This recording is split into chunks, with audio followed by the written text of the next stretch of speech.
आज हम topic start करने वाले हैं चेंज इन टैक्स रेट्स का, which is part of IAS 12। अब स्टार्ट में एग्जांपल विद हमने रिसीवेबल एक इनकम बुक की विच इज़ 50,000 रुपीज़ की। हमने P&L क्रेडिट कर दिया और इनकम रिसीवेबल डेबिट कर दी। अकाउंटिंग वाले के हिसाब से ये एक इनकम है, लेकिन टैक्स वाले के हिसाब से this is not an income. अगर अकाउंटिंग वाले के हिसाब से ये इनकम है तो अकाउंटिंग वाला इस पर टैक्स भी कैलकुलेट करेगा। हम अज्यूमिंग कि इस साल कोई भी इनकम नहीं आई, सिर्फ यही इनकम हमने रिकॉर्ड की, तो हमारे अकाउंटिंग के हिसाब से अकाउंटिंग प्रॉफिट कितना हो गया 50,000 पे। अगर उसमें टैक्स कैलकुलेट करूँ तो मेरा 15,000 पे टैक्स बनता है, लेकिन हमें पता है आगे जाके टैक्स वाला हमसे इस पर भी टैक्स लेगा।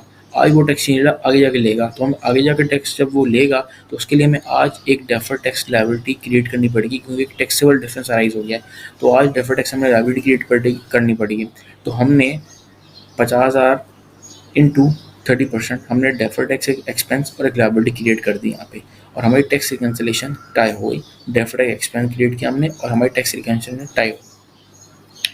इन ईयर 2 टैक्स रेट हमारा 40% हो गया। टैक्स रेट हमारा 40% हो गया।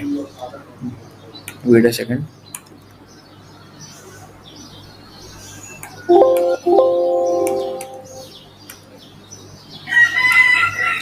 हमारा in the year 2 tax rate 40% हो गया। हमें पता है कि टैक्स वाला आगे जाके हमसे टैक्स 40% पे लेगा। हमने प्रीवियसली डेफर्ड टैक्स लायबिलिटी जो बुक की हुई वो कितने पे बुक की हुई है 30% के हिसाब से। मतलब हमें मज़ीद 10% डेफर्ड टैक्स लायबिलिटी बुक करनी पड़ेगी। तो हमने during the year 10% deferred tax expense और डेफर्ड टैक्स लायबिलिटी क्रिएट कर ली, विच इज़ 50,000 इंटू 0.1 5,000। अगर मैं टैक्स रिकन्सिलेशन की बात करूँ तो टैक्स ऐसा टाई होगी कि हम अकाउंटिंग के हिसाब से भी कोई इनकम नहीं आई, टैक्स वाले के हिसाब से भी कोई इनकम नहीं आई, तो ये 0-0 आ गए।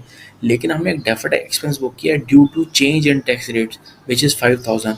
तो हमें रिकन्सिलेशन में एक एडिशन आइटम डालना पड़ेगा 5,000 का, which is change in tax rates, और तब हमारी रिकन्सिलेशन जाके टाई हो जाएगी। इन द ईयर 3 जब हमें वाकई में ये इनकम कैश में रिसीव हो गई तो टैक्स वाला आ गया। उसने बोला शाबाश मुझे भाई टैक्स दे दो। हमने कहा अच्छा भाई दे देते हैं आपको टैक्स। हमारे हिसाब से ये बिल्कुल कोई इनकम हुई नहीं है, हमारे हिसाब से इस पर टैक्स बनता ही नहीं है। लेकिन टैक्स वाला बोल रहा है मेरे हिसाब से 20,000 पर टैक्स बनता है। हमने कहा ठीक है आप 20,000 पर टैक्स ले लो। लेकिन हमें याद आ गया हमने डेफर्ड टैक्स लायबिलिटी तो पहले क्रिएट की हुई थी, जो कि टैक्सेबल डिफरेंस अराइज हो गया। तो हमने डेफर्ड टैक्स लायबिलिटी को ख़त्म किया, हमने डेबिट किया और डेफर्ड टैक्स इनकम उसके अगेंस्ट में क्रिएट की, ताकि हमारा जो रिकन्सिलेशन हमें टाई हो जाए। हमने टाई क्यों किया? अगर हमारे हिसाब से इनकम नहीं बन रही, टैक्स वाले के हिसाब से इनकम बन रही है, मतलब टैक्स वाले का प्रॉफिट ज़्यादा, मतलब टैक्स भी ज़्यादा। तो टैक्स को कम करने के लिए हमें डेफर्ड टैक्स इनकम बुक करनी पड़ेगी ताकि टैक्स कम हो जाए और हमारा डिफरेंस जो है वो टाई हो जाए। So that was a concept. उम्मीद आप लोगों को समझ आ गया होगा।